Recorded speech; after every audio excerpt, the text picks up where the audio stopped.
The saltwater crocodile is one of the top apex predators with the most powerful bite force in the world. That, along with its infamous death roll after it latches onto its prey, makes it a bona fide killing machine. Unfortunately, a family camping next to the beach in Australia found this out the hard way. Hit that like button and subscribe right now. This is the terrifying saltwater crocodile attack on the Kerr family. Welcome to Final Affliction.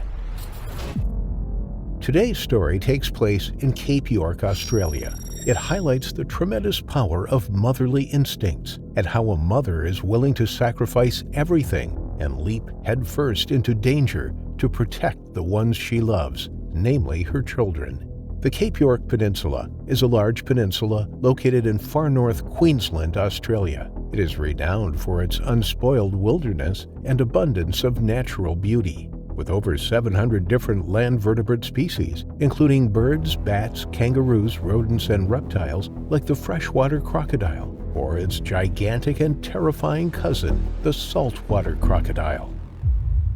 The deadly saltwater crocodile is the largest living reptile.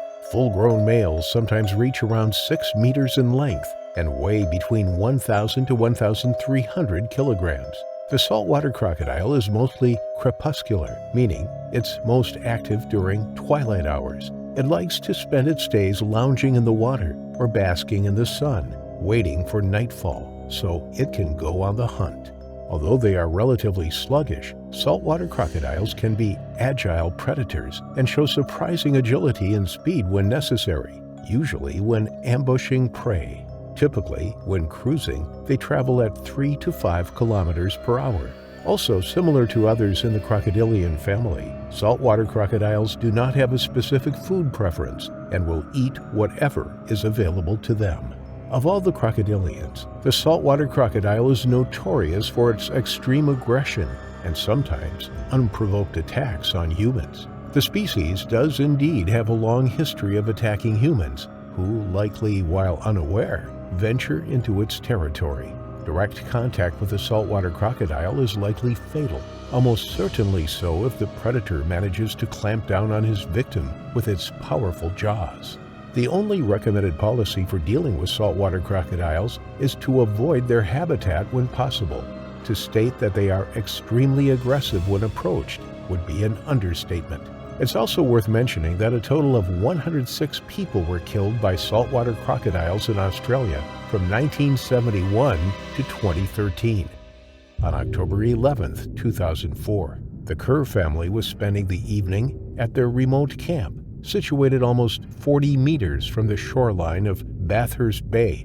Bathurst Bay was a popular tourist destination in northern Queensland, Australia, situated near the Great Barrier Reef. Alicia Sorohan, along with her son Andrew and his family, who are all first-timers, had been camping here for the past 6 or 7 years. Her husband Bill usually came with them too. The family went on a fishing trip to the beach. Later that day, they pitched their tents next to each other for convenience. Before going to sleep, Andrew gazed upon the beautiful night sky with his wife Diane and 3-month-old son Kelly. Because they were 30 to 40 meters away from the beach, they thought it would be quite a safe place. Little did they know about the horror that was to come.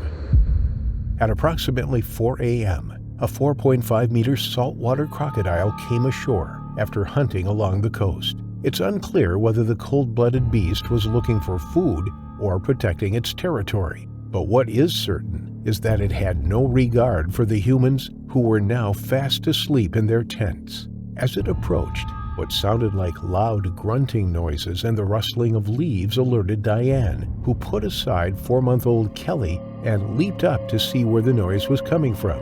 At first, she thought it could have been a pig, a dingo, or maybe even a wild bull. She heard the sounds of something getting closer to their campsite, and it sounded big. As Diane stared through the mosquito netting, the shadowy outline of an immense crocodile materialized just a few feet away, gazing back at her through the tent flap. Diana quickly turned to Andrew and woke him up, shouting, "There is a croc!" Andrew leaped up and crept outside of their tent to assess the danger, but as soon as he did, the menacing and cold green eyes of the crocodile, who was now right next to Andrew, greeted him. Andrew froze solid for a second in complete fear, and before he could figure out what to do, the beast lunged at him. The croc charged into their tent, tearing the bug netting with its teeth and grabbing Andrew by the hips. Andrew was terrified and likely in an enormous amount of pain as the croc's sharp teeth tore through flesh while its powerful jaws crushed bones and dragged him toward the water. This is common hunting behavior for crocodiles. They try to take their prey underwater, where they can finish them off without disturbance. The saltwater croc reigns supreme among all other predatory species by possessing the strongest bite in the animal kingdom, far outclassing that of even the ferocious bull shark or the terrifying hippo. It can clamp down on prey with a devastating force that is estimated at about 3,700 pounds per square inch. That's more than 4 times the amount of force required to shatter a human's femur bone. Despite what Andrew was going through, his first thoughts were of the safety of 3-month-old Kelly. "Grab the baby, Di," he shouted. His blood-curdling screams woke up everyone in earshot. Alicia Sorohan was jolted awake by her son's screams coming from the next tent over. Bill ran to the side of the tent, looking for an axe. Her sons had weapons with them as they were hunting pigs. She pointed her flashlight to where the noise was coming from and witnessed in horror as Andrew was fighting for his life as the croc viciously shook its head and continued dragging him away. Her 61-year-old body may have been frail, but a mother's will and determination to protect her children are unshakable. She fearlessly ran toward the crocodile, leaping onto its head and gouging at its eyes. The croc spun around in an attempt to get away from her, but hit her, striking her down in the process and breaking both her nose and jaw. The beast let go of Andrew, who quickly made a run for it, and shifted his gaze onto Alicia, who now lay badly injured and incapacitated. The crocodile latched its teeth onto her arm and started tearing it apart, lacerating skin and mangling flesh and bone, all while once again attempting to drag his victim into the water. Her son Jason, who luckily had a gun close by, put his knee on the croc's head and began unloading on the vicious animal. It took 4 good shots to the head before the crocodile finally stopped moving. When the dust settled, Andrew was lying with a broken right leg and left arm. He also had multiple puncture wounds on his arm and lower half. Needless to say, it was quite a shock for everyone when they saw him, especially considering he was less than a meter away from the crocodile who did it. Alicia was bleeding quite heavily, so her husband Bill and one of the other guys decided to put her into the land cruiser and drive her to the nearest place where a rescue chopper could pick her up from. The closest location happened to be a runway at Kalpawar Crossing, which was about 7 hours away by car. Andrew wasn't severely injured, so the decision was made to leave him where he was while they took his mother to get help. He was helped by a first aid officer from a quarantine team who arrived via helicopter. His condition was stabilized after receiving the necessary first aid. His mother, however, wasn't faring as well. A crocodile's mouth is teeming with bacteria. The bacteria enter the crocodile's system through either the food it eats or the water in which it lives. The initial trauma of a crocodile bite is often fatal due to the creature's 60 teeth and crushing jaw power. However, some victims survive only to become infected with diseases that then lead to death or amputation. To make matters even worse, Alicia was old, meaning her immune system and resistance to infection may not be on par with her son's.